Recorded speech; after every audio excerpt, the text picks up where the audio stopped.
So what's going on, guys? My name is MrDalekJD, and with the imminent release of DLC 4 and the Victor's characters back in Black Ops 4 Zombies, I thought it would be a better time than ever to dive into the backstory of our zombie storyline and uncover something which I doubt many of you have heard before. Now, we've all played TranZit to death and we know exactly what happened, but what was TranZit like before it was TranZit? That and much more is going to be explained in today's storyline themed video, which I'm really excited to dive into. So if you guys are excited for this, let me know below, and if you're excited for DLC 4, then by all means smash that like button. And I thought, as there are some murmurs and rumours here and there about us potentially seeing TranZit again in Black Ops 4, it'd be great to look at some info we've never seen before, as well as discuss the other things that I would absolutely love to see if TranZit was remastered. But on your screen now would absolutely 100% fool you into believing that this was a real image of TranZit remastered, but in fact it's just a fan-made image created by the incredible Lucas Weiss over on Twitter. But how was this created if TranZit's not in Black Ops 4? Well, we have a lot of the assets of TranZit already in Black Ops 4, which holds many secrets, called the Museum of Unnatural History, a zombies museum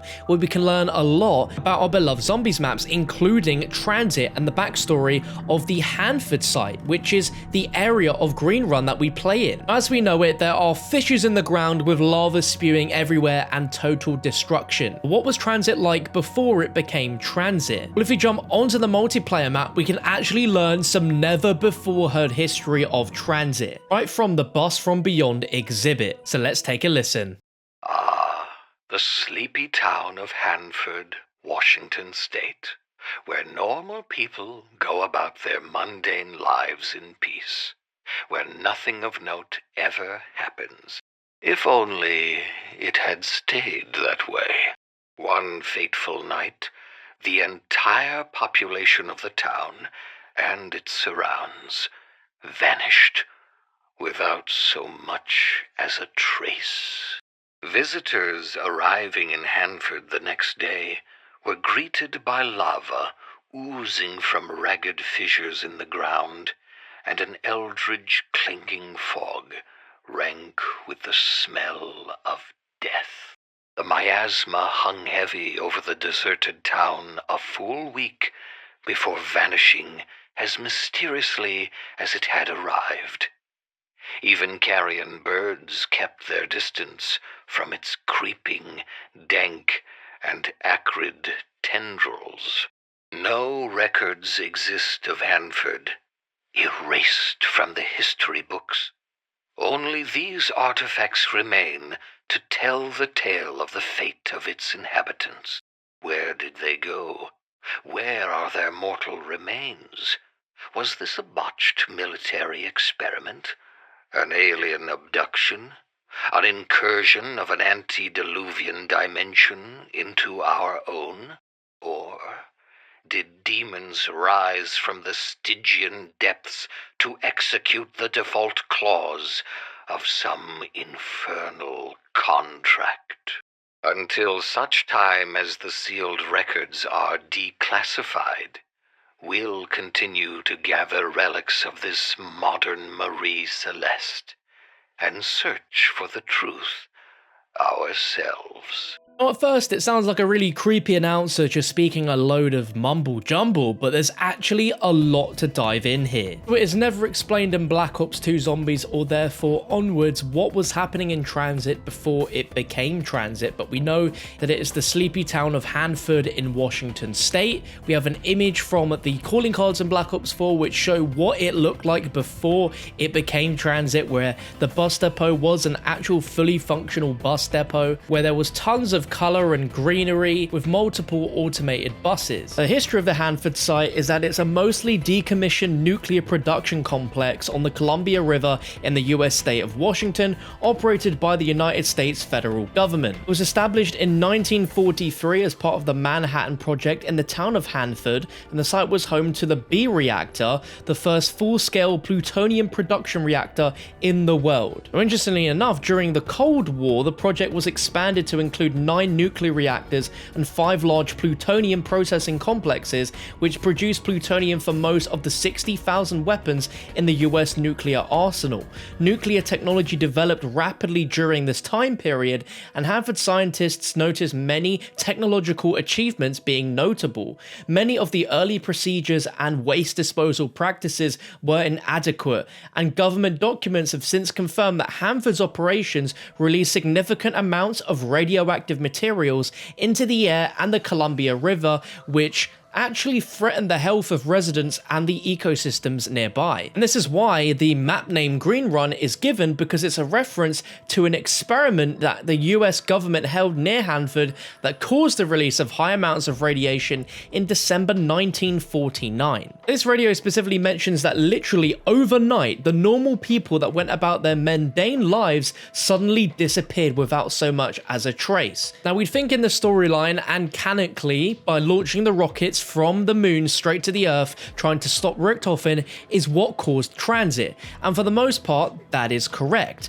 But if this is canon, which this museum seems to be, this explains that rather than rockets hitting, causing the ragged fissures of lava oozing out of them, it was actually simply just the residents vanished, and the very next day, TranZit became what it was. Almost like a conspiracy that the rockets didn't actually hit the town of Hanford, causing it to become TranZit in the first place, but it might have actually been some sort of government scheme that's been hidden away from the rest of the world so that no one would ever know. Because why would the Hanford records suddenly be removed from history? Because, as we know, there were experiments being taken place in Hanford, such as the Avogadro and the denizens. And as we know from Alpha Omega, we created an alternate history of the origins of the Avogadro, as it was first created accidentally in Hanford, but in this version of the timeline, we sent the Avogadro to TranZit before TranZit ever happened. So we actually changed history there. So the Avogadro is still there, but its reasoning for being there is now completely different. I would like to think Treyarch putting this much effort into a zombies multiplayer map, everything we're hearing has to be canon. And if everything we're hearing is canon, then this is the most that we've heard from the zombie storyline from original content all the way back in Black Ops 1 and 2 since like 2013, which is gigantic. We've never heard anything about this stuff in Black Ops 3, nor really before in Black Ops 4 until now. There's also a bunch of very strange paintings throughout the map of TranZit, which help give us a little bit more of its backstory, which this voiceover might be able to give us a bit of context. The first one I'm going to show you here is a poster which says Atomic Frontier Days, which obviously correlates to the fact that this place was indeed a site for testing nuclear weapons. In the radio, he does also mention about demons coming out from the ground, which could very much be relating exactly to the denizens, and that's what he describes them as. Next painting, which is really interesting, is a ear from a picture called the Triptych of Garden of Earthly Delights. Now, I don't know what the context could be for this image, besides the fact that we have 2 ears represents perhaps hearing 2 different sets of voices, which we have inside of the TranZit, Die Rise and Buried maps, where we can hear either Max's or Richthofen as a path to follow. We also have this interesting image, which seems to be a tower which is on fire. Don't know what the context of that is, or if that will ever be explained. And Treyarch, you got DLC 4. Please, can you explain some of this stuff? And then here we've got what I remember back in the day was so exciting, is a painting which represents the Tower of Babel, which links in so much with the main Easter egg, as the pylon we power up being the Tower of Babel, and a poster showing that pylon powered up with the words power.